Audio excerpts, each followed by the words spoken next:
మెడ్ plus లో అదే medicine అదే క్వాలిటీ, మార్కెటింగ్ డిస్ట్రిబ్యూషన్ ఇంకోటి అంటూ వీళ్ళకి అదనపు ఛార్జీలు ఉండవు. అందువల్లే 50 to 80% డిస్కౌంట్ లో మనకు అందిస్తున్నారు.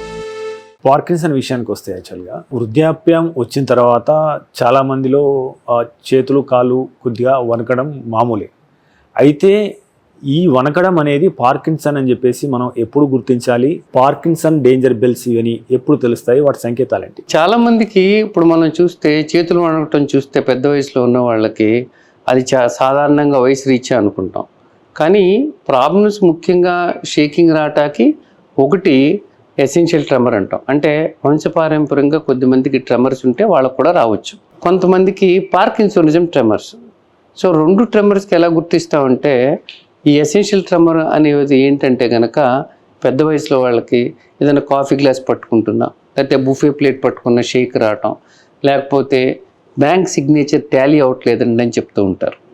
సో లేకపోతే కాఫీ తాగుతుంటే వణుకుతూ ఉంటుంది. అంటే ఇది ఎస్పెషలీ ఏదైనా యాక్టివిటీ పర్ఫామ్ చేస్తున్నప్పుడు షేక్ వస్తూ ఉంటుంది. దాన్ని మనం ఎసెన్షియల్ ట్రెమర్ అంటాం. వీళ్ళకి మిగతా సిమ్టమ్స్ పార్కిన్సోనిజంలో ఉండే సిమ్టమ్స్ ఉండవు. అదే పార్కిన్సోనిజం ట్రెమర్లో ముఖ్యంగా వీళ్ళకి చేతుల్లో రెస్ట్లో ఉన్నప్పుడు ట్రెమర్స్ వస్తాయి. ఏదైనా పని చేసేటప్పుడు యాక్చువల్గా తగ్గుతాయి. అంటే లైన్ గీసినట్టు ఇలా ఉండాల్సిన అవసరం లేకపోయినా కూడా ఇప్పుడు ఎసెన్షియల్ ట్రెమర్ కూడా ఎక్కువైతే రెస్ట్లో కూడా ట్రెమర్ వస్తుంది. అలాగే రెస్టింగ్ ట్రెమర్ కూడా ఎక్కువైతే పని చేసేటప్పుడు కూడా రావచ్చు. కానీ ప్రధానంగా చూస్తే ఎసెన్షియల్ ట్రెమర్ అనేది ఏదైనా పని చేస్తున్నప్పుడు వస్తుంది. దానికి అంత భయపడాల్సిన అవసరం లేదు. పార్కిన్సోనిజం ట్రెమర్ ఏంటంటే కనుక ముఖ్యంగా రెస్ట్లో వస్తుంది ట్రెమర్. పిన్ రోలింగ్ ఇలా రోల్ చేస్తున్నట్టు ట్రెమర్ ఫస్ట్ స్టార్ట్ అవ్వచ్చు. రెండోది ఏంటంటే ఈ పార్కిన్సోనిజం ట్రెమర్స్తో పాటు నిదానంగా మిగతా సిమ్టమ్స్ కూడా వస్తాయి. అంటే వీళ్ళకి అంటే స్లో అవటం, తర్వాత అంటే ఫేస్ కొద్దిగా మాస్క్ ఫేస్ లాగా, అంటే భావాలు పలకవు వాళ్ళ ఫేస్లో. సో భావాలు తగ్గటం, లేచి నుంచోవటం, టైం తీసుకోవటం, ఏ పని చేయాలన్నా మామూలు వాళ్ళకంటే ఎక్కువ టైం తీసుకుంటే కనుక మనం వీళ్ళలో డెఫినెట్గా పార్కిన్సోనిజం సస్పెక్ట్ చేయాలి. దాంతోపాటు కొంతమందికి పార్కిన్సన్స్ ప్లస్ సిండ్రోమ్ ఉండే వాళ్ళకి తరచూ పడిపోతూ ఉంటారు.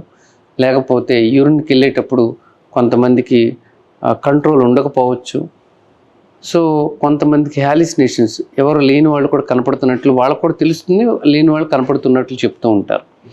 సో ఇలాంటి సిమ్టమ్స్ ఉంటే కనుక మనం ఖచ్చితంగా పార్కిన్సోనిజం కానీ పార్కిన్సన్స్ ప్లస్ సిండ్రోమ్ అంటే ఏటిపికల్ పార్కిన్సోనిజం కానీ అనుకోవాలి.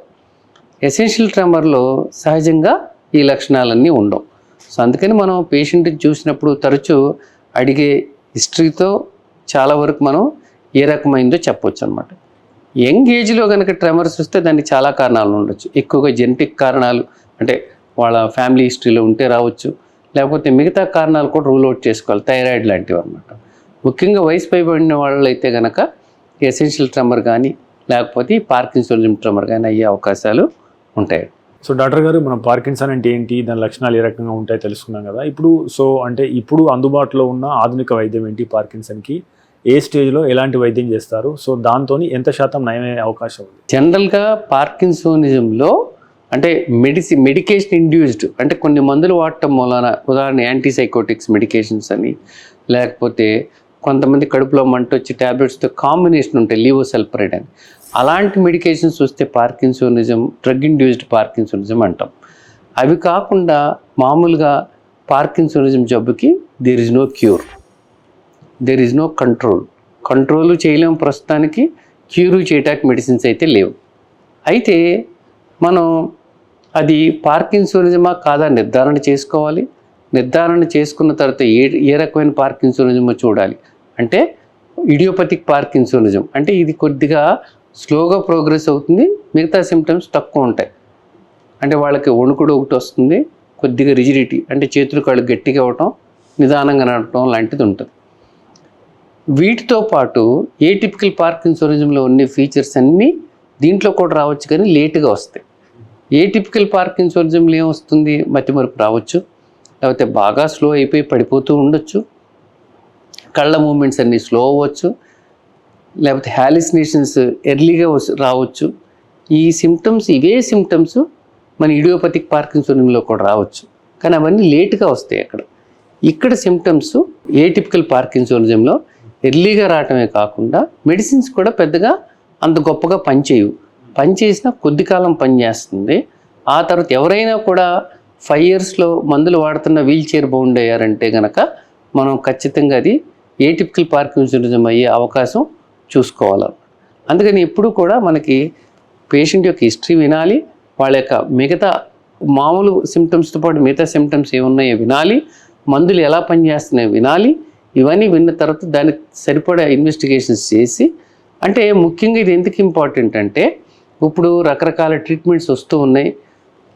ఎస్పెషలీ ఇడియోపతిక్ పార్కిన్సోనిజం అంటే దీంట్లో మెడిసిన్స్ కొద్ది కాలం పనిచేస్తే తర్వాత వీళ్ళకి డీప్ బ్రెయిన్ స్టిమ్యులేషన్ అనేది కొత్తగా ఆధునికంగా కూడా మంచి వైద్యం వచ్చింది అదమ్మా.